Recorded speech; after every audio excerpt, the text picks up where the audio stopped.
Welcome back, everybody. We're going to continue now with our Gemara class, Masechta Megillah, Daf Tes Vav Amud Aleph.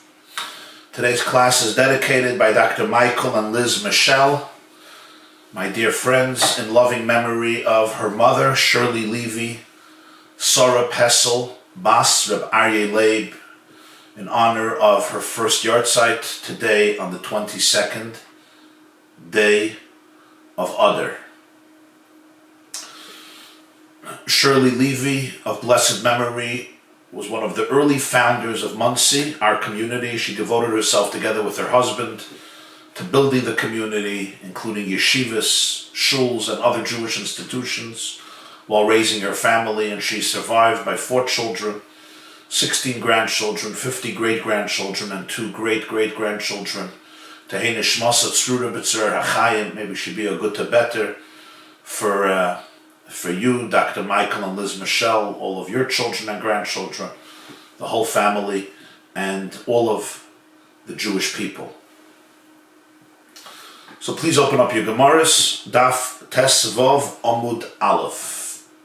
Yesterday, we discussed the 4 most beautiful women in the world, Sarah, Rachav, Avigail, and Esther, and according to Rabbi Yeshua ben Karcha, you take out Esther and you replace her with Vashti. Then the Gemara spoke about Rachav, the Gemara spoke about Yael, the Gemara spoke about Avigail, and finally Michal, the daughter of Shaul, the wife of David HaMelech. And now we move on to the next topic. So, where are we? We're in the middle of the page. Mamish in the middle of the page, Tesvav Amud Aleph, the line starts, Li. Lo ichpas li amar le ki ka'amina biyoida u b'makira. At the words Umar de Chayada, Eskol Asher Nasa. You see, the line starts Li, mamash in the middle of the page, Tesvav A, 15a, in the middle of the page, Umar de Chayada, Eskol Asher Nasa. In this chapter of Masechta Megillah, the Gemara has been analyzing Megillas Esther according to its chronological order, beginning with chapter 1. It started with the word Vayihi b'mei Achashverosh and moved on to discuss the feast of Achashverosh, his summoning of Vashti, the removal of Vashti, choosing Esther, appointing Esther as a queen, Mordechai's connection to the king, the assassination attempt over the king, appointing Haman as a prime minister, Haman's edict, which he managed to persuade the king to issue forth against the Jewish people. And here the Gemara continues interpreting and giving its commentary on the next piece of the Megillah. And the Gemara now begins analyzing chapter 4 of Megillas Esther. Chapter 4 begins, Mordechai Yada Eskol Asher Nasa. Mordechai found out, he knew everything that happened.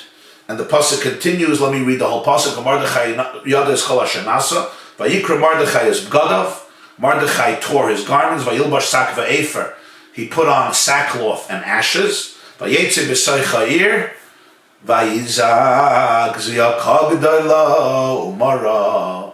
Mordechai goes out in the middle of the city, and he cries out with a great and bitter outcry. He yells, he sobs with a great and bitter outcry. Zaka G'dayla Omar. Asks the Gemara, my Omar, what did Mordechai say in his outcry?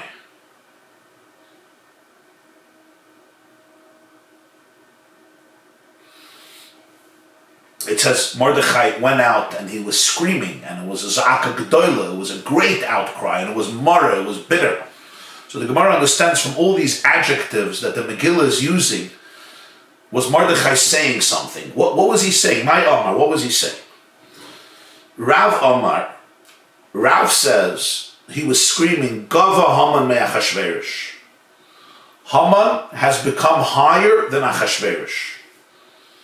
Gava, from the word Gavaya, Rashi says, Shemaloi liboy ledaber mashalei Allah lev Achashverosh. Haman had the audacity the chutzpah to be able to speak words which Achashverosh would not think and entertain. Achashverosh would have never conceived of an idea so vile, so vicious, so evil to exterminate every single Jew in the empire, from young to old, in a single day. Achashverosh would have never thought of such an idea. Even if he didn't like the Jews, and we learned before that he didn't like the Jews. The man with you remember the metaphor of the mound and the metaphor of the ditch on Daf Yudalad, a page earlier. And yet Haman had this chutzpah, this arrogance, to be able to suggest it and persuade the king to come under Haman's jurisdiction and follow his suggestion to kill all the Jews. Shmuel gives a very different interpretation. What Mordechai was screaming was Gavar Malki Lo Malka Tata. The higher king prevailed over the lower king. What does this mean? Rashi says, Gavar Malki Lo Kinoihu Lahepach B'Lashon Nekiya. This is a euphemism. Mordechai meant the opposite. The Gemara is just using more refined language. What Mordechai meant was the lower king prevailed over the higher king. Meaning, Achashverosh, the king below, prevailed over Hashem, over the Almighty, the king above. Gavar Malki Lo Malka Tata is a euphemism. He meant in the opposite. It's just using refined language. The upper king prevailed over the lower king. Really, he meant the lower king prevailed over the higher king. This is what Mordechai was crying about. That God chose the people as his nation. God promised the Jewish people that they will be eternal. And yet, what happens here? Suddenly, the lower king prevailed with this decree to exterminate every single Jew.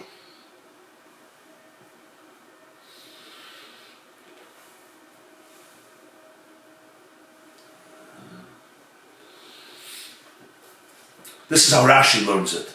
The Maharshal learns a little different. The Maharshal says that Mordechai didn't mean it b'lashon nekiya. He didn't mean it in the opposite way. He meant literally that the higher king prevailed over the lower king, meaning this was a promise and a confidence that despite the pain and the anxiety, the higher king prevailed over the lower king, meaning God's promise to keep the Jewish people alive has prevailed over the lower king's attempt for genocide, and therefore it will not happen. Yes, the lower king is powerful, but the higher king is more powerful. Like we say in the Haggadah, right?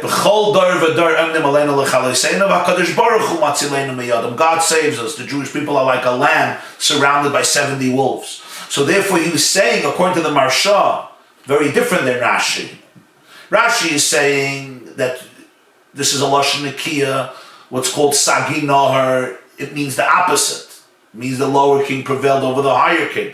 Maharsha says, no, he meant literally. The higher king prevailed over the lower king. Don't think that this is going to happen. This is what he was screaming. This is what he was crying. Where did Rav and Shmuel come up with these interpretations? So the commentators explain, because they looked at the word Za'aka G'doila Umara. Two words. Za'aka G'doila is a great cry and a bitter cry. So G'doila, they interpret as, he spoke about somebody's greatness. So Rav says, Haman became Gadol, greater than Achashverosh, or the lower king became greater, Gadol, than the higher king. And also the word Mara. Mara means bitter. Also Mara comes from the word betrayal, like Ben Sayer Umoira, Mamre, Mamrin, betrayal, when you betray somebody. Umara is betrayal. There was a betrayal. Haman betrayed Achashverosh, and the lower king betrayed the higher king. What happens next? Mordechai heard everything that happened, and he's now crying bitterly. And what happens now? What happens now is they report the story to Esther. Mordechai was sitting in a sackcloth. He was sitting with ashes.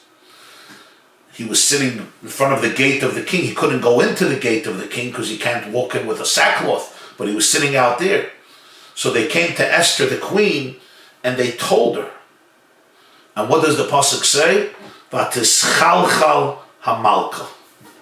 Vatischalchal hamalka means the queen was agitated. She was agitated. Now, let's remember the context of the story. This is chapter 4 of the Megillah. The decree came out. Mordechai is screaming and crying. Yeah. He comes till the gate of the king in sackcloth. The maids who work for Esther come and they tell her, and it's a very interesting expression. She is full of agitation. That's the word. And she sends clothes in which to dress Mordechai, so he could remove his sackcloth, but V'loi Kibel, he doesn't accept it. What happens afterwards is, Esther summons somebody called Hasach, one of the servants of the king who he placed to help her, and she sends him to Mordechai to find out what is going on. The Sach goes to Mordechai. Mordechai is in the street of the city before entering the portal of the king, sitting in a sackcloth. Mordechai tells the Sach everything that happened with Haman, and he asks him to go back to Esther and ask her to speak to her husband and plead with him. Esther gives a message back to Mordechai through the Sach that she can't go in because she's going to die. She might die because she hasn't been summoned for 30 days into the king, and if you go in and he doesn't stretch out his golden scepter, you come out with a head shorter. And that's when Mordechai sends back his famous message to Esther that she will not be saved in the palace, and this is the reason she has become a queen. And that's when Esther tells him to tell the Jews to fast for 3 days. She will also fast, and then she will go into the king even though she was not invited already for 30 days. That's basically the structure of chapter 4 of the Megillah, which is going to be the discussion in Tesvav Amud Aleph. So let's see. Says the Gemara weiter. As I said, you're welcome to write your questions on YouTube, on the YouTube channel, or Facebook Live, and God willing, I will try to take some breaks and respond to questions as they come in. Vatischalchal hamalka, the queen was agitated. My vatischalchal, what does vatischalchal mean? It's a very unusual word. We have, every morning we say in the Shira, Parshas B'Shalach, Chil achaz yoshvei ploshas. A dread has taken on the city, the citizens of Philistine. When the Jewish people crossed the Red Sea,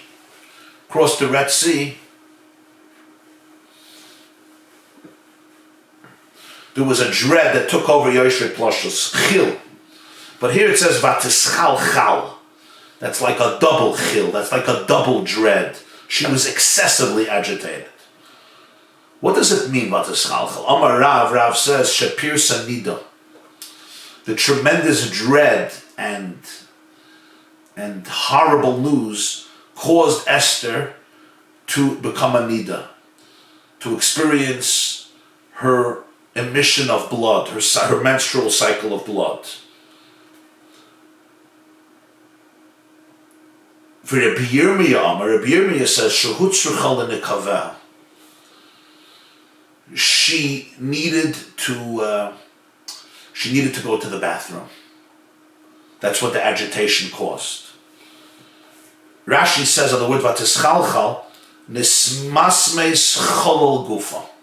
The word vatischalchal, the Gemara is saying, doesn't only mean dread, it also comes from the word cholol, which means the cavity of her body melted.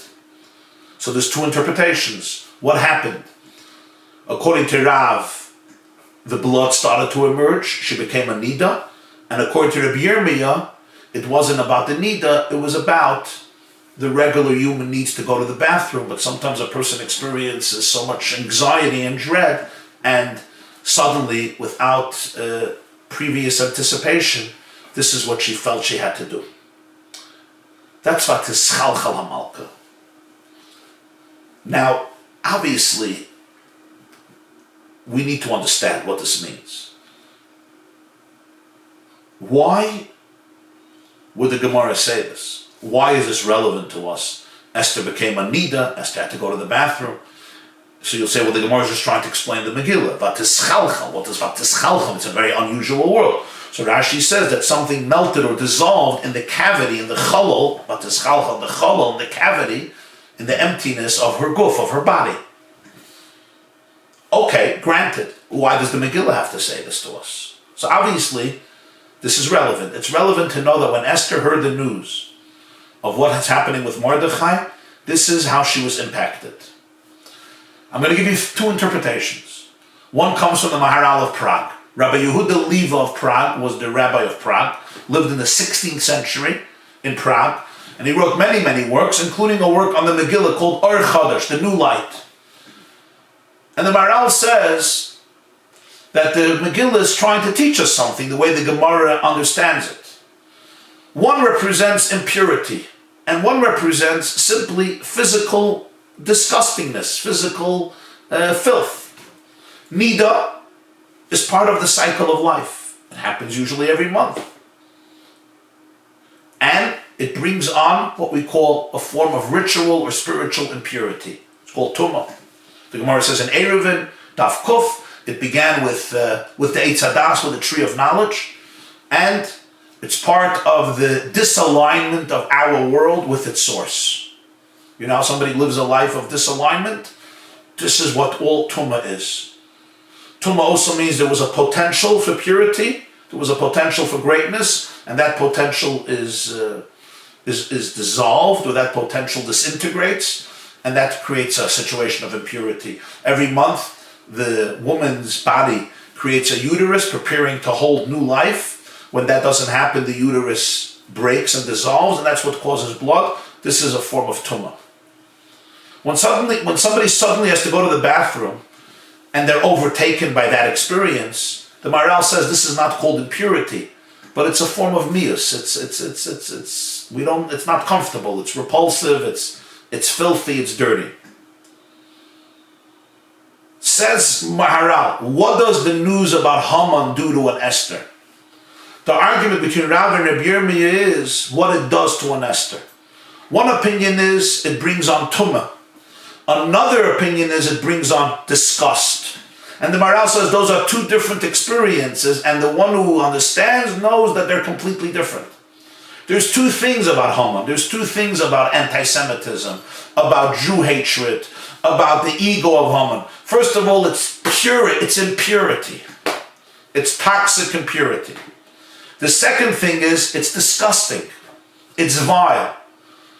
One is it's a complete disconnection from any truth, from any purity, from any spiritual awareness. Complete disalignment. That's what impurity is. That's what tumah is. A complete, you're stuffed, you're dull, you're not receptive, you don't have antennas to be able to experience anything deeper and purer in life. That's called tumah. That's a spiritual malady. And then there's mius, which is disgusting. The argument is, what affected Esther when she heard Haman? Was it something we call disgust or something we call tumah? What is it? In other words, what happens to Esther is basically an embodiment of what Haman is. It's basically a physical manifestation of Haman. What is the physical manifestation of Haman? Is the physical manifestation of Haman excrement or urine? Is that the physical manifestation of Haman? Or is the physical manifestation of Haman impure blood? There's another interpretation by Reb Shimon Sofer. Reb Shimon Sofer was the rabbi of Krakow, and he wrote a letter to his son, and it's quoted in the introduction to a sefer called Michtav Sofer, and he gives a different interpretation in the Gemara. And he says, earlier we had on Daf Yud Beis that the students of Reb Shimon Bar Yochai asked him why the Jews of that generation deserved such a decree of extermination. So he told them to tell him, to give the answer themselves. And the answer that was given was because Nenu Misudasa Shaloisei Rasha. They enjoyed the feast of the wicked king Achashverosh. So he said that was only the Jews in Shushan. What about the Jews elsewhere? And then he gave the second answer, Hishtachavu L'Tzelem. Because in the time of Nebuchadnezzar, a few decades earlier, a few years earlier, they bow down to pagan idols. Says Reb Shimon Sofer, a tzaddik lives what happens in his generation. A tzaddik is not detached from the generation. What happens in the tzaddik's life is a mirror of what's happening in the generation. Esther Hamalka was the Queen Esther, and one of the most righteous people of the generation, and that's why she saves the Jewish people. We have the two opinions in Gemara. What caused the decree of Haman? Was it bowing down to the pagan gods, or it was eating and enjoying the meal of Achashverosh? Says Reb Shimon Sofer, those are the two opinions in the Gemara. The two opinions in the Gemara of Rav and Rabbi Yirmiyah are consistent with those two opinions. The Mishnah tells us in Shabbos chapter 9 that the Chachamim imposed on every Avodah Zarah Tumah like a Nida. Avodah Zarah is metame. It's a source of impurity. It's a fascinating idea. And there's a source for it in the Torah, the famous Rambam from Yaakov Avinu. Avodah Zarah, idolatry, becomes a source of impurity like a Nida. So the opinion that says that Esther Hamalka experienced Tumas Nida is because she experienced the tumah, the impurity of the Avodah Zarah of the Jewish people. Rabbi Yirmiyah says the reason for the decree was because of the meal of Achashverosh. That was the issue. And as a result of that, their intestines, their abdomen, their stomach, their digestive system became damaged. Because when a Jew eats non-kosher food, or when a Jew eats food that he or she should not be eating, it's not healthy for the digestive system of the Jew. And that's why Esther suddenly experienced this unnatural need to go to the bathroom, which represented the fact that there was a dysfunction in the digestive system, in the intestines, etc. Why? Because Esther was experiencing the plight of the Jewish people whose intestines were damaged as a result of their consuming the meal of Achashverosh. So this argument in Gemara, what is Chalchal Hamalka, is consistent with the two views of what brought about the tragedy of Haman's decree. So we have two different explanations. I gave you the Maharal's explanation, a little more abstract, and Reb Shimon Sofer's explanation. Continues the Gemara, Vatikra Esther lahasach. What happens now? Esther summons the Sach, and she sends him to Mordechai in order to find out what's happening. Now this Hasach is never mentioned before or after. Who is he? We assume when the Tanakh says a name, and this is a name that's going to be quoted a few times, and we know nothing about him, it's trying to tell us something. Could have just said, one of the servants of the king. If you tell me something about the person, so it's important for our history to know it, the Torah wants us to know it. But here he doesn't say anything about Hasach. So therefore he continues, Vatikra Esther Hasach, Amar Rav, Rav said, Hasach zed Daniel. The Sach is Daniel. V'lama nikra shmai Hasach, shechatachu migduloseh. They cut him down from his greatness during the days of Achashverosh. Daniel was one of the young Jewish boys who was exiled by the Babylonian emperor Nebuchadnezzar and came to Babylonia, and he was taken to the palace because of his beauty, his maturity, his brilliance, and he rose in power. He became one of the great advisors to the Babylonian kings, to the point that in the days of Belshazzar, the last Babylonian king, the one who succeeded Evil Merodach, who succeeded Nebuchadnezzar, Daniel was literally the third one in power. Third to the king in terms of power. And this continued after Belshazzar's assassination in the times of Daryavesh, and it continued in the times of Koresh, Cyrus, the king of Persia. Yesterday we spoke about the history. When Achashverosh became a king, Hasach is from the word chatoch. He was cut down. You see, in the Hebrew language, the letter Hey and the letter Ches are interchangeable. So Hasach can also be read like chatoch, chaticha, like a piece, chatoch or chatoich, cut. Chaticha is a cut piece. So chatoch, he was cut down from his greatness in the times of Achashverosh. That's why he's called Hasach. That's what Rashi tells us here. Rashi says,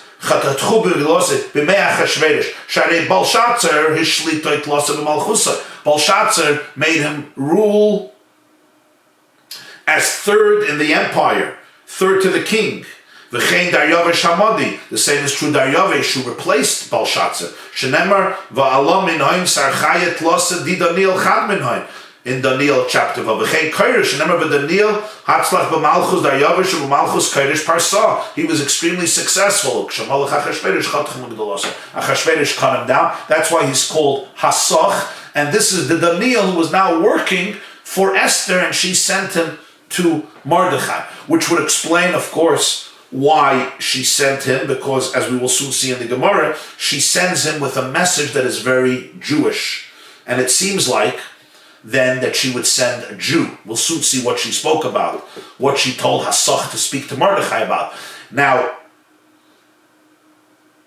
if so, it seems like Hasoch was a Jew, but we never find Hasoch, a Jew, working for Achashverosh. We do know that Daniel worked for the Babylonian and the Persian kings. So that's why the Gemara is assuming that this Hasoch is really a nickname for Daniel.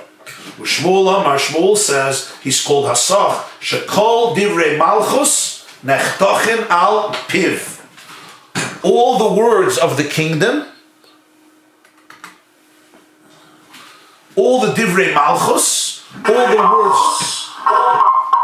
all the words of the king, nechtochin al piv, get established, they get cut, they get fixed through his mouth. Meaning, Shmuel says, he was not removed from his greatness. Even in the days of Achashverosh, he continued to serve as a trusted advisor of the king, and he's not called Hasoch because he was cut down from his greatness, but on the contrary, because he's the one who had the power to cut to the chase, as they say, to establish and define the divrei malchus, the edicts and the words of the monarch.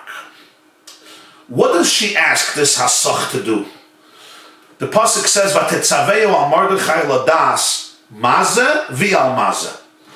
She instructs him to go to Mordechai to find out what is this and for what is this. Maze v'al maze. Very interesting term. So on a literal level, some of the commentators will say, to find out maze, what is going on, what happened, v'al maze, and why it happened. What's the source of it? You know, what's the nature of the issue, and what's the source, v'al maze. But still, it's a very unusual expression. Rabbi Yitzchak said, Shalchaloi, Esther sent a message to Mordechai, Shema Avri Yisrael al Chamishachum Shetorah. Perhaps the Jewish people have transgressed the Chamishachum Shetorah, the 5 books of Torah. That's perhaps what happened. The Ksiv Bahen, it says about the Torah, Mizeh u'Mizeh hen Ksuvim.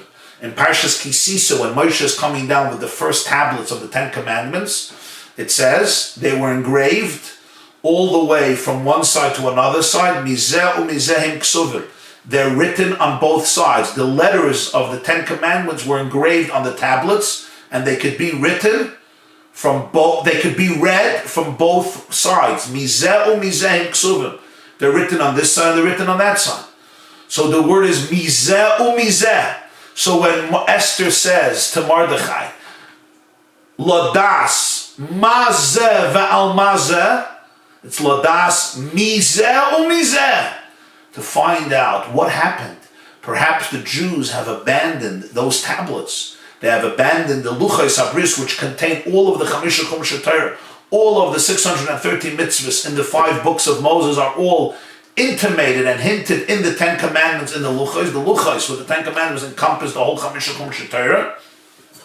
So therefore, it's also interesting because in the 10 Commandments you have 620 words, which correspond to the 613 biblical mitzvahs and the 7 rabbinic mitzvahs, because the 10 Commandments are considered the klal, the general words that encompass the whole Chamishachum Shetorah. Ladas mazeh v'al mazeh. She wants to find out mizeh u'mizeh. That's the hint. That's what she's sending to us.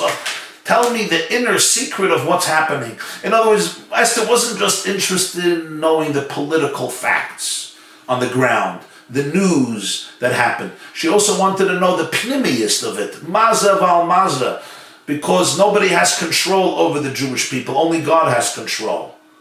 Did they perhaps forfeit somewhat of their relationship with God? Did they neglect the Chamisha Chumsha Torah? And that's why it's happening, because if not, nobody would have control over the Jewish people. She wanted to understand the spiritual cause for this decree in order to know how to repeat it. The Maharal asks a question: why is she mentioning the Luchos? It's all of the Torah. It's not just the Ten Commandments, it's all of the Torah. Why does she mention the Luchos Mizeh Mizeh Ksuvim? And he says something, it is abstract. And what he says is, let me just see if there's a question. Let me just open that page.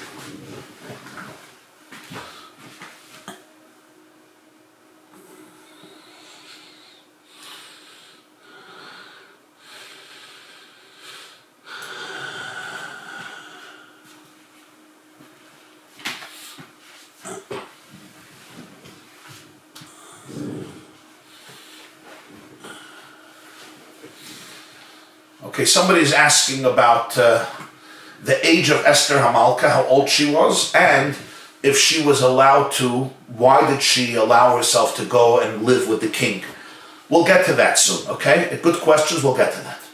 So the Maharal says something, it's profoundly abstract, but I'm just going to say it very brief. You can look it up if you want on your own in the Ar Chadash of the Maharal. His point is this. He says the fact that you could read the tablets from both sides, I could look at the Luchos and read the Ten Commandments, and I could go to the other way, the other side, and read it exactly the same, meant that it was something beyond nature.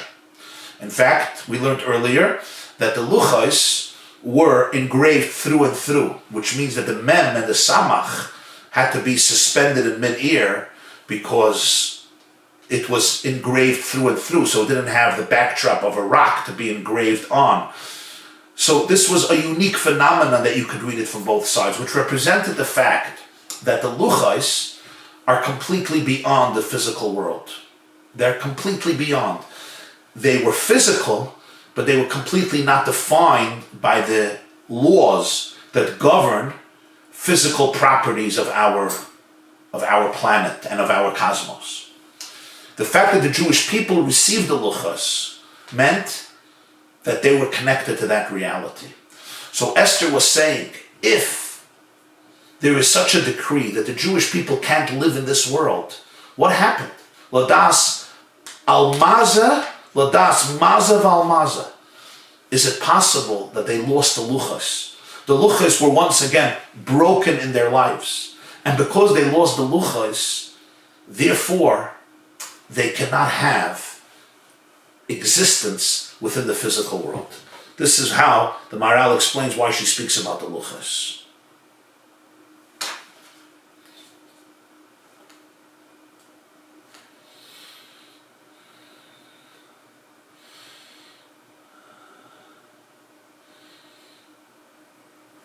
The words of the Maharal are that the Luchos represent the fact that the Torah is a seichel borur ma'od. It's an absolutely divine intellect that has no impurity in it, no toxicity in it. It doesn't get affected by the physicality of the world. It's purely divine, transcendent. It's the ultimate purity of the world. And therefore, when you're operating on that level and when you're connected to that level, and you neglect it, so the Jewish people can't survive anymore in the world. They can't be anymore in the physical world. That's how Esther is understanding what may have happened here. If somebody is not attached to the Luchos, so okay, they're living in this world as part of physical beings, but the Jewish people are representative of that Luchos. So it's one of two. Either they're connected to the Luchos, and then they're in the world, but they're completely transcendent of it. And if not, if they lose that relationship, then he says they can't have a place in this world.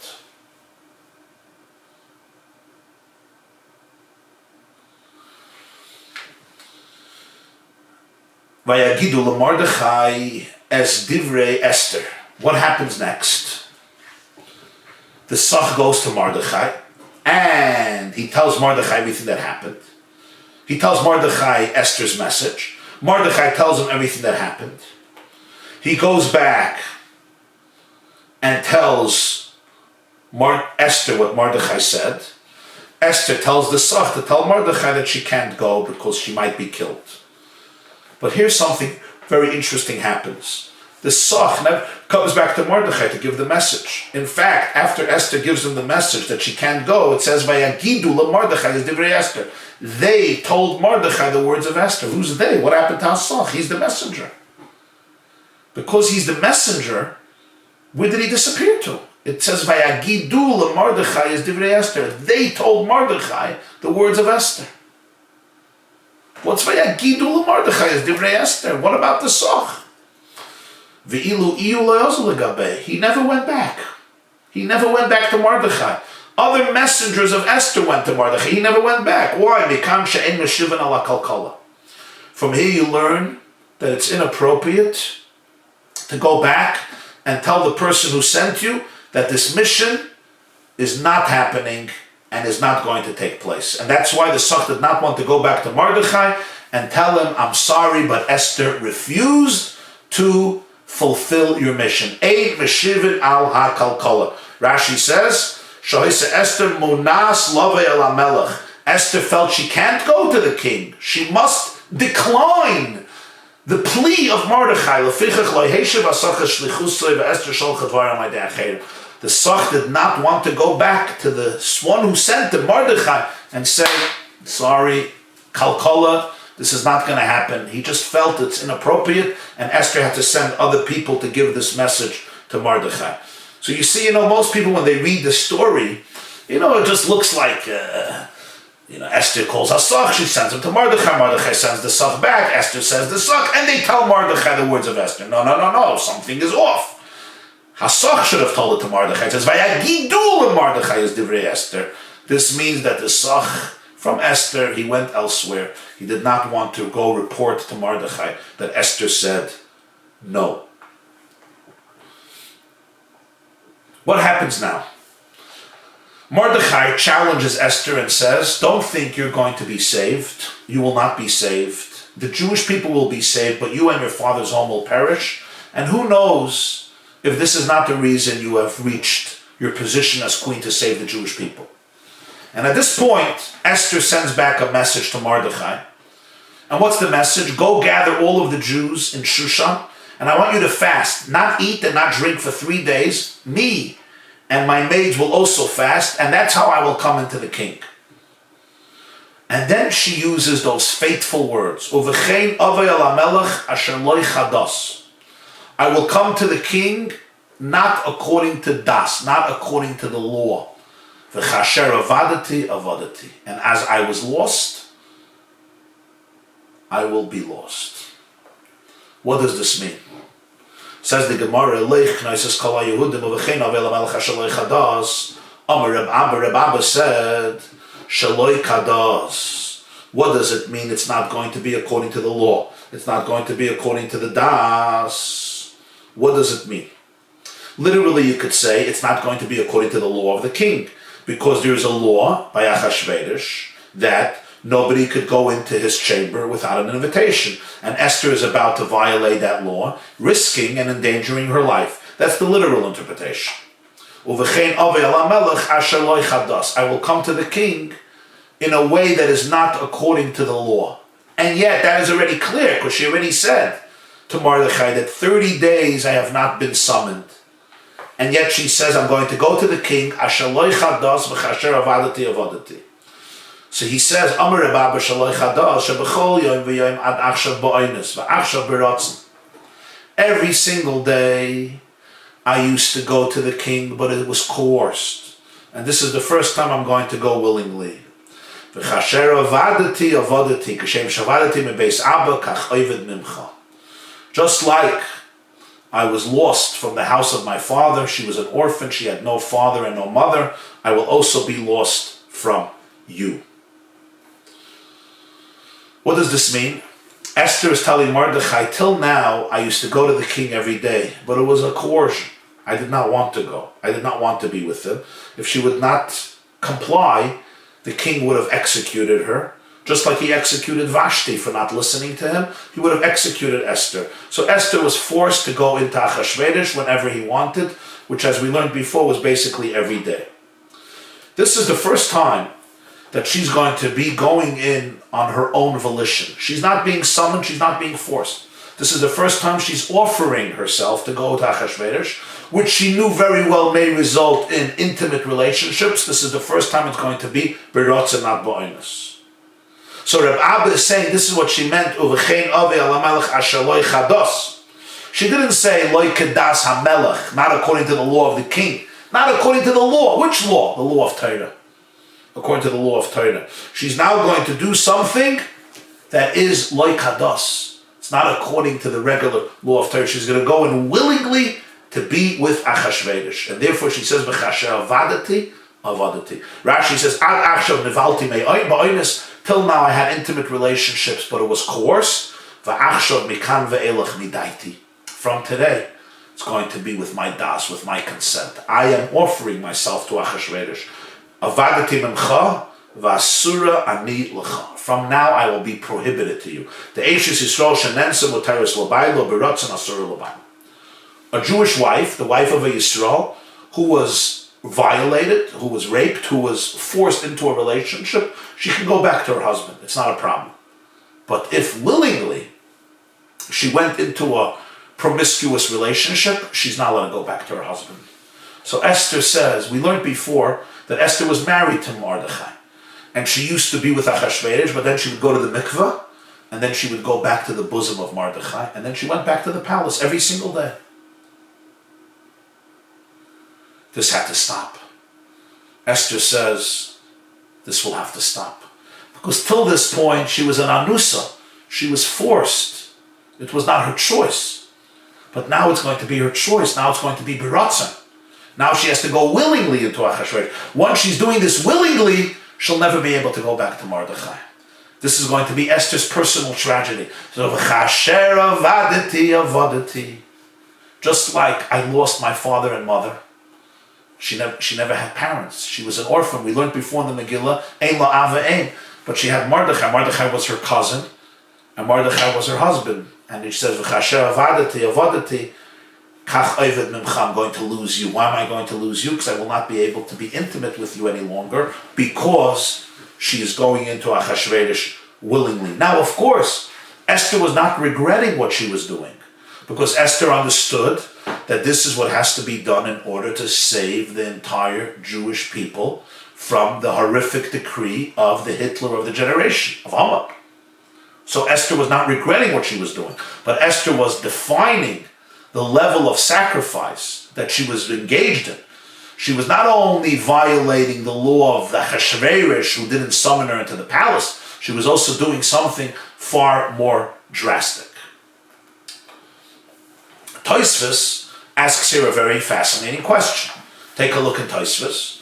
The second Tosfos on Tesvav Amar Aleph. Kashem, you see, Kashem shavadati mimcha kach. Tosfos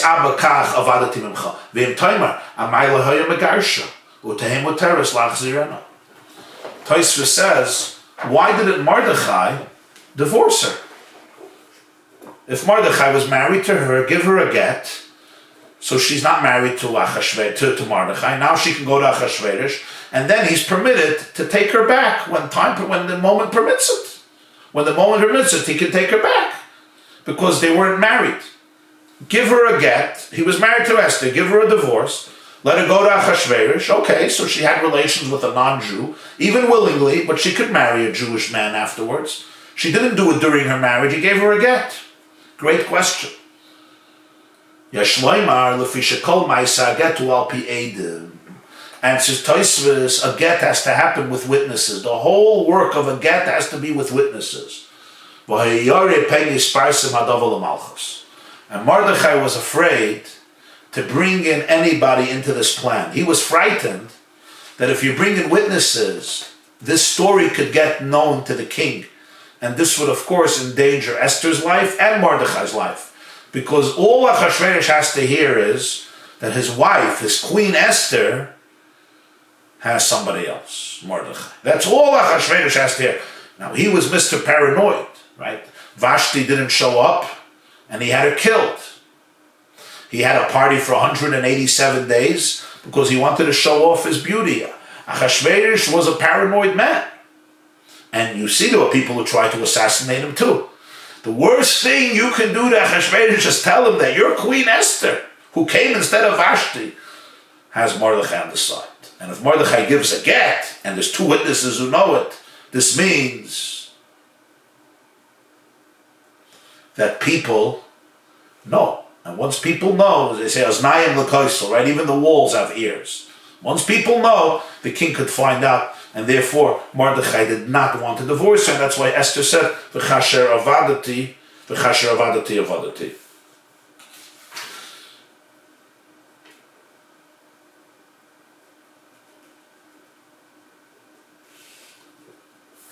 Which, by the way, answers another question, and this the Maharsha points out.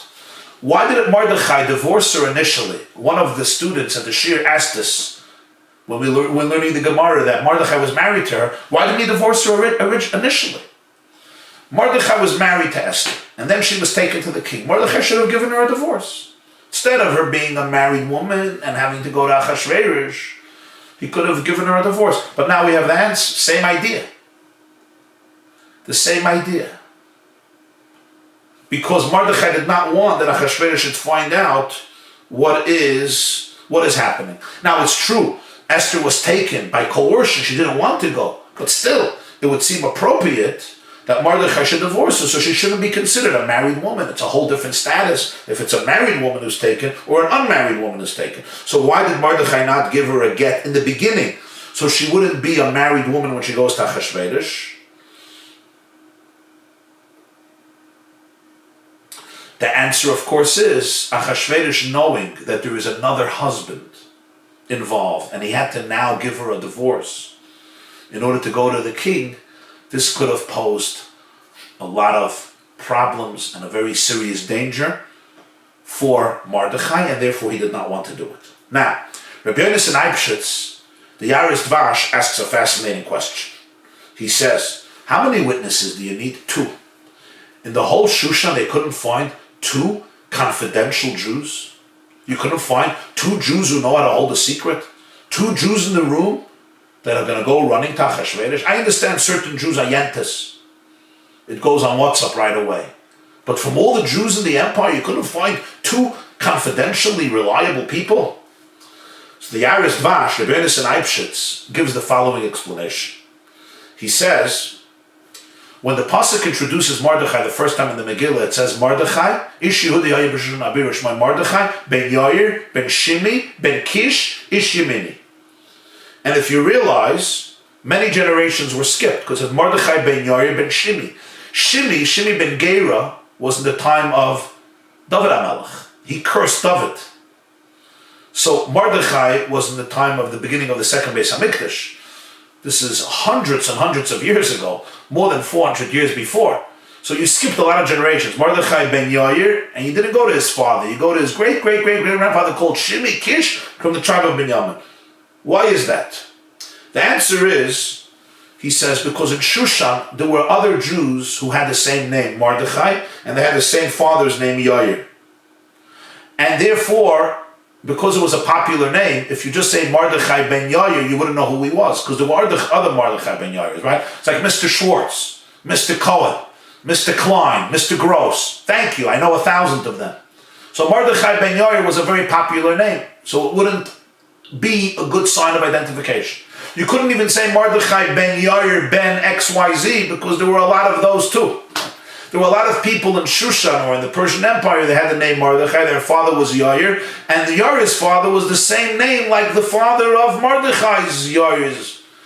Yair's father's name by Mordechai that name was shared by many other Jews. Many other Jews had the name Mordechai. Their father was Yair, and their grandfather had the same name like Yair's father.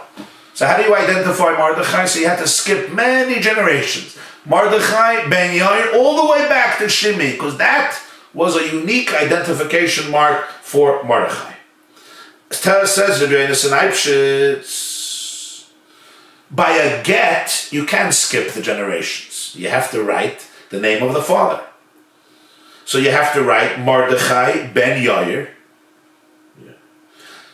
Mordechai ben Yair, but that wouldn't help. Why wouldn't it help? Because there were other Mordechai ben Yair. So you have to write Yair's father, but that also wouldn't help because there were other Mordechai ben Yairs who had the name of Mordechai's grandfather. So that wouldn't help. The Gemara says in Baba Basra that if you have two people and their name is Yosef ben Shimon, and they live in the same city, and one of them divorces his wife, you have to bring the other one to be there at the get. Why? Because if you just write Yosef ben Shimon, we don't know which Yosef ben Shimon it is. There's another Yosef ben Shimon who lives in this city. So the Gemara says in Baba Basra that when Yosef ben Shimon divorces, Baba Basra daf kuf samach zayin, they can only get divorced one in front of the other. So if Mordechai wanted to give a get to Esther, who would have to be at the get? Not just two witnesses. You would have to bring every single other Mordechai ben Yair who was in Shusha, because there were many Mordechai ben Yairs, and even Yair's father wouldn't be enough because there were others. So you would have to bring all of them in. Any Mordechai ben Yair you would have to bring in, and there were many, including Jews who you couldn't trust. They weren't confidential. They were impulsive, they were impetuous, they were spies, they were self-hating Jews. You had all these types of people. That's what Tosfos means. Mordechai was afraid it's going to be public because it wasn't only two people, it was much more than two people. Which now brings us to another question. Why didn't Esther sacrifice her life the first time? Now I understand she's not sacrificing her life. Why? Because Esther understands that this is her job to go into Achashverosh and do what she has to do in order to save the Jewish people, even though this means she's going to become forbidden to Mordechai. But the question is, initially when Esther was taken to Achashverosh, why didn't she sacrifice her life? Why didn't she say, I'm a Jewish girl, I'm not going to go live with a non-Jew? Especially if she's married and he didn't give her a get. Okay, so he didn't give her a get because she didn't want she should die or he should die. But the question is a much bigger question. Why did she agree to go? So you say, well, he's going to kill her. But isn't this adultery? You're going to live with a non-Jew, especially when you didn't even get a get.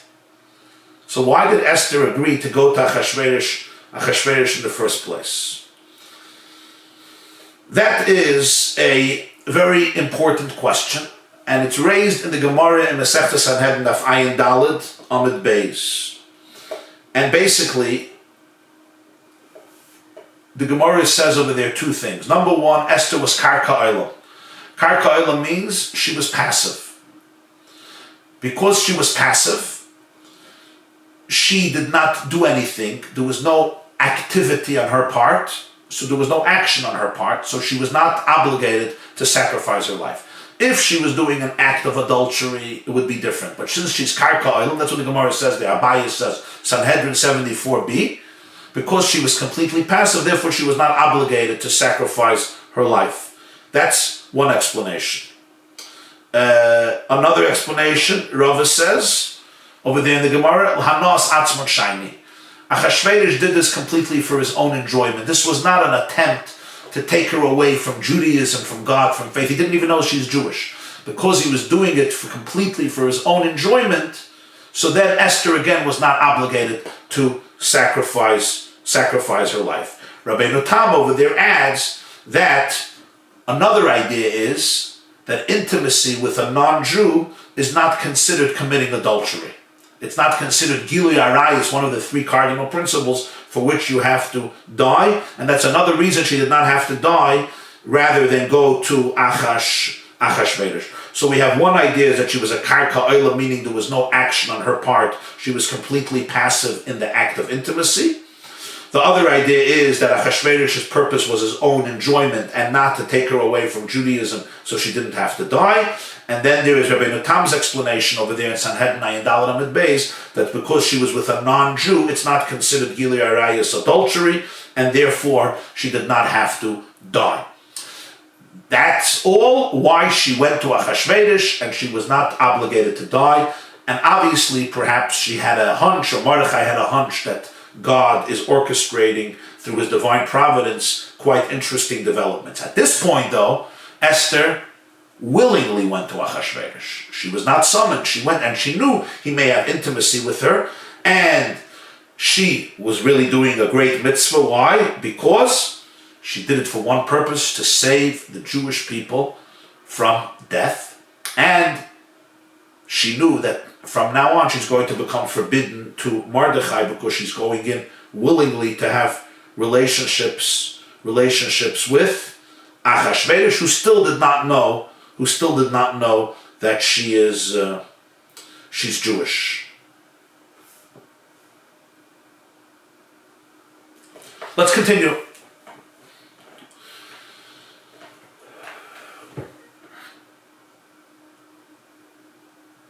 Fascinating. Reb Shlomo Kluger. Reb Shlomo Kluger was the Rav of Brod. The Rav of Brod in the 18th and 19th century. And he says something fascinating. He wrote, I think, over 100 svarim. He says, if you look in the Megillah, this is such a powerful, lovely observation, Esther is never called a queen. Achashverosh loves her, he chooses her, he puts the crown on her, he gives her the melucha, he makes a big party for her. She's never defined as a queen. She's defined as Esther. When is the first time she is defined as a queen? The first time? The beginning of chapter 5. She tells Mordechai at the end of chapter 4, I'm going into the king, not according to the law. On the third day, she gets dressed up and she goes to the king, and it says he sees Esther Hamalka. He sees the queen, Esther the queen. It's the first time she's called a queen. Why? So Reb Shlomo Kluger says it's based on this Gemara, because until this point, it was all coerced. She was not choosing to be a queen, to be his wife. She was coerced, so she doesn't have the title of a queen. But this is the first time she consents to the relationship. Biratzah. So that's why the Megillah changes her title, and suddenly, for the first time after this moment, she becomes Esther Hamalka. It's interesting. The Tiferes Shloima says, V'chasher avadati has a different interpretation. What's the interpretation of Chasher avadati? So the Gemara says, Avadati mi beis Abba, kach oived memcha. I was lost from my father's home. I didn't have parents. I grew up as an orphan, and now I don't have you either. The Tiferes Shloima says another interpretation. Chasher avadati means from this world and from the next world. From this world and from the next world. Meaning, you can ask a question, was she right to go in now? If she's going in willingly, so she's doing this to save the Jewish people. But you can really ask a question. What about herself? She may be committing a sin, as you'll say. You're saving the whole Klal Yisrael. Perhaps she was allowed to do it. She was not going in just for her own benefit. Is it a form of Gilui Arayos? So we said he's not Jewish. Rabbi Tam says it's not Gilui Arayos. We said she's passive, so it's not Gilui Arayos. We said that Achashverosh is doing it for his own benefit, so it's not Gilui Arayos. Okay, but after everything's said and done, she is literally giving up her own moral purity for the sake of the Jewish people. So the Tiferes Shloima says, "V'chasher avadati." It's not just a loss in this world; it's a loss for the next world also. She is sacrificing her own spiritual purity to go be with this Achashverosh. Why? In order to save the Jewish people. He says that's the meaning. V'havtas Hashem Elokecha b'chol levavcha u'b'chol nafshecha. Love God with your heart and with your soul. The soul represents, the life of the soul is Olam Haba, the spiritual life of paradise. That's the life of the soul. This is the life of the body. A Jew ought to love God that he's ready to give up not only his Olam Haza, also his Olam Haba for this relationship. That's how real, that's how powerful That's how powerful the relationship is. Esther was ready to give up everything for the Jewish people. Even her relationship with God. Even her spiritual life. Which represents the deepest type of a relationship. There's no self-interest here whatsoever, not even a spiritual self-interest. And the Ver Shlomo says this is what inspired the Jewish people. The Gemara says, Kimu v'kiblu ha-Yehudim, remember we learned earlier, Kimu masha kiblu kvar. They re-accepted upon themselves the Torah. He says they didn't want to accept themselves the Torah. Why? Because it creates punishments and consequences if you transgress. Better not to accept it, and you're not held accountability. But from Esther they learned that some relationships are so precious, it's worth to give everything up for them. That's what they learned from Esther. That's how he explains the v'chasher avadati avadati. Let's learn for another few minutes. Says the Gemara, Leich Knoises Kol HaYehudim. Esther tells Mordechai, go gather all the Jews and I'm going to go into the king Shaloi Kados. What's the next step? What happens next? The next thing that happens is Vayavar Mordechai. It's a fascinating pasuk. After Esther, opening up my Megillah, chapter 5, after Esther tells Mordechai to gather all the Jewish people and fast, Vayavar Mordechai. Vayas kechelesh etzivsal of Esther. What does Vayavar Mordechai?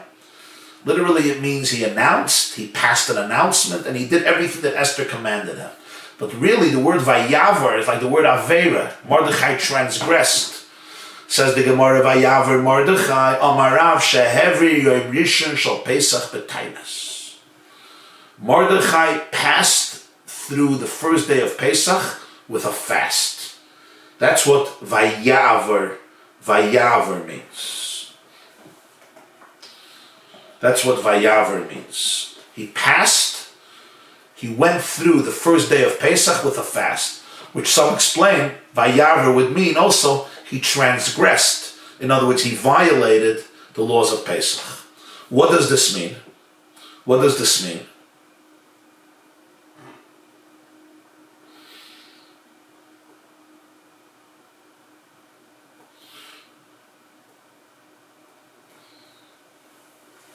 When you read the Megillah, Haman had the letters, the edict against the Jewish people signed on the 13th day of Nisan.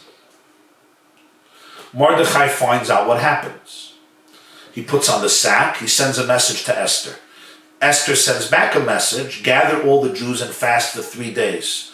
When did the fast begin?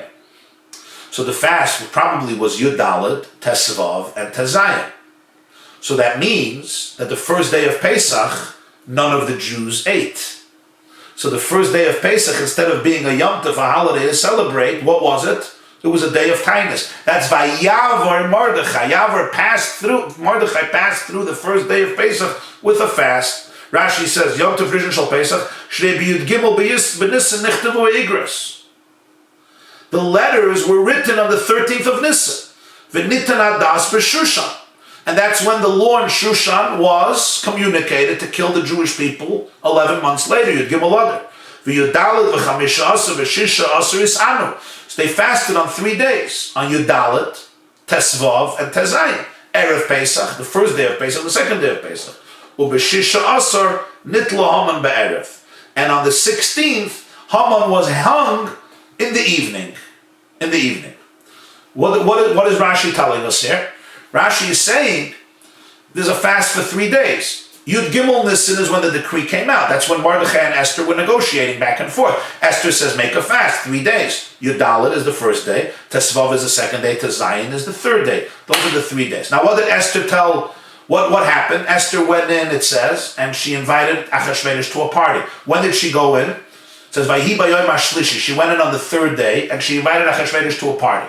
Achashverosh came to the party that evening and he asked her what she wants. She says, come back to a second party, the next evening. At the second party, Haman was hung, right? The second party, Haman was hung because he prepared the night before. He came to tell Mordechai about the tree that he prepared for Haman. And that day, the night before Achashverosh couldn't sleep, and in the morning Haman came to tell him about the tree, and that day he took Mordechai around Shushan on the horse, and then that evening he came to the party, and he was executed, he was hung on that tree that he prepared for Mordechai. That was at the second party. So Rashi says, on the 16th of Nisan, Haman was hung. But here we have a little problem, because if Esther went in on the third day, that would have been Tezayin Nisan. So Haman would have been hung on Yudzayin Nisan. So some people, Taka, put into Rashi here a little bit of correction, or B'shisha Asr Nitla Haman. Some people have a version, Nitla Haman Be'erev Acher Yom Shisha Asr. Mesuras Hashas brings. Haman was hung not on the 16th, but on the evening after the 16th, which means on the 17th day. So that would be a serious correction in Rashi. However, you could learn that Rashi holds that when Esther went in on the third day, he doesn't mean on the third day of the fast, he means on the third day of the decree. So the decree was Yud Gimel, the fast started Yud Dalet Tesvav Tezayin, Esther went in on Tesvav, the first day of Pesach, the third day of the decree. She went in the middle of her fast, and she invited him to the first party. The first party was Tesvav. That night the king couldn't sleep. The next day was Tezayin. That night was the second party, that evening, and that's when Haman was hung. And then it would be very accurate that Rashi says that Haman was executed on the 16th day of Nisan, which is the second day of Pesach. In fact, it's brought in halacha that on the second day of Pesach, you should add something to your meal in commemoration for the meal that Esther made for Haman and Achashverosh, that meal which brought the salvation of Purim and the Jewish people. So at our meal, the second day of Pesach, the halacha brings you should add something special. Something special to the meal, that's a special commemoration for the party, for the meal that Esther made in the palace with the king and Haman, which brought about the salvation of Purim. So that's the idea of the 3-day fast, according to however way you learn it. The fast included the first day of Pesach, so this was unique that Esther said to fast for 3 days, and the Jewish people did not eat on Pesach. Imagine, no Seder, no matzah, no wine, no Seder, there's no food. I mean, they could read the Haggadah, but that was it. Rashi says also in the Megillah, Vayaver Mordechai al das. Mordechai transgressed the religion. Rashi says, Vayavar means an Aveira. He transgressed the religion. You're not supposed to fast on Yom Tov. He made that the Jews should fast on the first day of Pesach. Yudalit Nisan, Tesvav Nisan, Tezayin Nisan. The first 2 days of Pesach, Vayavar Mordechai. Fascinating. Mordechai transgressed the Torah. And the Rashi uses the words Vayavar Mordechai al das. Isn't that interesting? Because Esther used the same words. I'm going to go to the king not according to the das, not according to the Torah. The das of Torah is I shouldn't go. But yet to save the entire Jewish people, this was the right thing for her to do. And Mordechai does the same thing. Vayaver Mordechai al das. He also does something shaloi kados. He cancels Pesach that year. There's no Pesach. Everyone is fasting the first day of Pesach, the 3-day. He could have pushed over the fast till after Pesach. He did not. He had to fast Erev Pesach. He had to fast the first day of Pesach, and he had to fast the second day of Pesach. I should just add that in the Medrash there's another opinion that the fast was Yud Gimel, Yud Dalet Tesvav. In other words, the fast began the very same day when Esther and Mordechai spoke. So the 13th day was not a full day fast that started the night before. It started in the middle of the 13th day and it continued 14 and 15. So they fasted like 2.5 days. Or even less, because it started in the middle of Yud Gimel until they got the message out. It took some time, so they fasted 2 days and a little bit. Yud Gimel, Yud Dalet, and Tesvav. And that means she went in on the third day would mean the third day of the fast, which was also the third day since the letters of Haman, since the decree. And the first party was Tesvav, the second party was Tezayin, and Haman was executed on Tezayin. The Pirkei de Rabbi Eliezer brings a fascinating story. Pirkei de Rabbi Eliezer is one of the earliest Midrashim, that when Esther gave this commandment to Mordechai to fast, Mordechai tells her, how could you institute a fast? You can't institute a fast. It's Pesach. It's Pesach. So Esther sends back a message to him. You're the head of the Sanhedrin. You're the spiritual leader of the Jewish people. You should know better. Im ein Yisrael, ein Torah. If there's no Jews, there's no Torah. You're telling me we can't fast because the Torah says we're not allowed to fast. We are here in a situation where there's not going to be any Jews left. There's no Jews left. There's no Torah. The whole point of the Torah is that it's implemented and it's lived through the Jewish people. If you are not ready to fast to save the Jewish people because of Torah, you're missing the point, Mordechai. Because if there's no Jews, there's no Torah, we have to save the Jewish people. And she felt that this fast could save the Jewish people. So you're telling me, Torah says there's Pesach. She said, but there's no Jews, there's no Torah. There's a famous word from the Munkatcher Rebbe, the Minchas Elazar. He writes in Shai Yisachar that what Esther's intention was, that usually the Jews make a Seder and it creates such a powerful commotion and joy in heaven. The matzah and the cups of wine and the reclining and the story of the Exodus of Egypt and the myrrh. And that year, Esther knew it's going to be silent. And heaven is going to look at the first night of Pesach and say, what's going on? Where's the Zroya and the Bates and the Mar, the Charosis, the Karpas, Chazeres, who's stealing the Afikoyman, who's saying the Manashtana, who spilled the wine, who's hungry, who's thirsty, who's anxious, who's eating the egg, who's eating the sandwich, how much is a kazayas? Silence, eerie silence. And the absence, the void of a world and a heaven without the Jewish people implementing Torah is going to be felt, and that's going to nullify the decree. That's what he explains in the Vayavar Mordechai. So, Esther tells Mordechai to institute this fast for 3 days, and he institutes the fast for 3 days. What happens here is, it's something ashaloi chados. Esther is transcending the regular law, and Mordechai is transcending the regular law. They are both doing something very, very, very, very unique. There's an interpretation by the Kamarner, the holy Kamarner. He has a book called Rabbi Sofrin, Rabbi Yitzchak Isaac Sofrin. He has a sefer called Kesem Oifir on Megillas Esther. And he writes over there, he writes that the concept of Ayavar Mordechai is that in order to extricate people from their difficult situation, you have to go into that place. You can't take somebody out of the mud if you don't go into that place. Baal Shem Tov said, Shliach Tzibur, she'enoi mechuyev bedover, enoi moitzias rab yedei chevasa. The Mishnah says in Rosh Hashanah that a Shliach Tzibur who's not obligated cannot help others dispense their obligation. So the Baal Shem Tov said that what it means is, on a spiritual level, a Shliach Tzibur who's not mechuyev, he's not guilty, he cannot take the people out of their guilt. If you are not connected to the plight of the person you're trying to help, there's a lack of empathy, there's a lack of connection. I can't help you get out. And that's why when the Jews created the golden calf, Hashem told Moshe, Lech reid, go down. You're not going to be able to help them if you stay up here. You have to go down into their situation. So what did Moshe Rabbeinu do? This is quite an insight. He broke the luchas, because the Gemara says in Masechus Shabbos, page 105, that when you break the luchas, when you break kelim, when you break vessels in your anger, it's a form of avodah zarah. So when Moshe Rabbeinu broke the luchas in his anger, in a very subtle way, he suddenly became connected to the Jewish people who created and worshipped the golden calf. And now he can help them come out. And this idea from the Kesem Oifir, Reb Tzadok HaKohen of Lublin says it, and others say it, it's hinted to also in Medrash Rabbah, Parsha Shmos. So he says, Vayavar Mordechai, Mordechai had to go into the situation of the Jewish people to extricate them from it.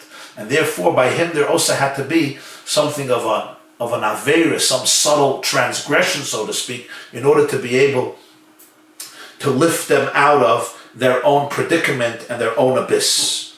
And the Gemara says, Ushmuel Amar da Avar Arkume de Yama. Rav says, what's Vayavar Mordechai? He passed through the first day of Pesach with fasting. That's heavier. Yom Nishan Shal Pesach. What does it mean he passed through? What does it mean he passed through? It means he took the holiday and he changed it into a fast day. Heavier. He passed it up for something else. In other words, Vayavar, he took Yom Tif and he made it into a fast day. He transferred it to something else. That's Vayavar. Rashi says Vayavar, he violated the halacha. That's Rashi in Megillas Esther. Shmuel says no. The Avar Arkuma de Yama. He passed a water canal. He crossed over a canal of water. What does this mean? Rashi says, he had to gather all the Jews in Shushan, and there was a water canal, so he had to go over this pond or canal or brook or river, whatever it was, lake. He had to pass this Arkuma de Yama, this canal, the ditch or what is it, some pond of water that he had to pass over in order to summon the Jews from the other side. That's Pshat Vayavar. He passed over, he crossed over the water in order to bring back the Jews. Now the question is, why would the Megillah say this? Like, why is this relevant? The first idea of Rav is very powerful, that he exchanged Pesach for a fast day. But the second idea, okay, and if there was a bridge, you're going to tell me he crossed over a bridge, and if there was no bridge and if there was no lake, so he didn't cross over water, he just went a few blocks and gathered the Jews. Like, why is this so important, so relevant?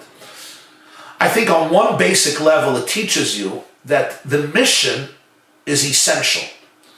The journey towards your destination is part of the destination. In other words, the fact that Mordechai had to go over a brook of water or a pond or a lake or a water canal in order to summon the Jews, that's part of the story. In life, there is the destination, but there is the journey towards the destination. And we would always like shortcuts so we can get straight to the destination. He says, no, this is also accounted for. In other words, every detail, the fact that he went and he crossed the canal of water to get the Jews, this the Megillah takes note of. Because your journey towards your goal is essential, it's indispensable, it's not random, it's not a mistake, and it's accounted for, it's rewarded for, it has its benefits, it brings you to where you have to be. Even though you would have loved to skip the journey and get straight to the final exit and not have to go through the highway in order to reach it. That's one level. But I'm going to tell you another interpretation which comes from Rabbi Yonasan Eibschitz in his Sefer Yarois Dvash, and this is what he says. The Even Ezra asks a question. We see in the Megillah Shushan HaBira and Shushan. Shushan is called the Bira, the capital, and sometimes it's just called Shushan. What's the difference? So the Even Ezra says Shushan HaBira was the place where the palace was. That was designated for the king and for the royal entourage of the king, for the royal palace of the king. No Jews lived in Shushan HaBira. There was only one Jew. And that's why the Pasuk says in the Megillah, chapter 2, Ish Yehudi Haya B'Shushan HaBira Shmai Mardechai. There was a Jewish man in Shushan HaBira. There was only one Jew. There were many Jews in Shushan. Esther said, go gather all the Jews in Shushan. He says, no, this is Shushan HaBira. In Shushan HaBira, in that unique place of Shushan where the palace was, there was only one Jew. His name was Mardechai. Then there was a section called Shushan. Between Shushan HaBira and Shushan, there was a lake, or there was a water canal that separated them. That's where all the Jews lived. So when Esther says, Leich Knoises Kol HaYehudim HaNimtzayim B'Shushan, she meant go gather all the Jews who are not in Shushan HaBira, they're in Shushan. Bring them together, let's pray together, let's fast together. And that's why Mordechai had to cross the pond of water in order to go to those Jews in Shushan. Why is this so important? So he says, because the tzaddik cannot help the Jewish people if he's not connected to them. He has to go out of his own spiritual cocoon and ivory tower, go over the water and go to the Jewish people and connect to them, because together we can accomplish so much more than we can accomplish alone. And that's why he says he had to cross over the water. He couldn't just remain in his own place. He had to go connect, bring everybody together. The power of achdus, the power of unity, could nullify all of the decrees. My dear friends, we shall take a break here. God willing, we will continue tomorrow, Thursday morning, 7 o'clock.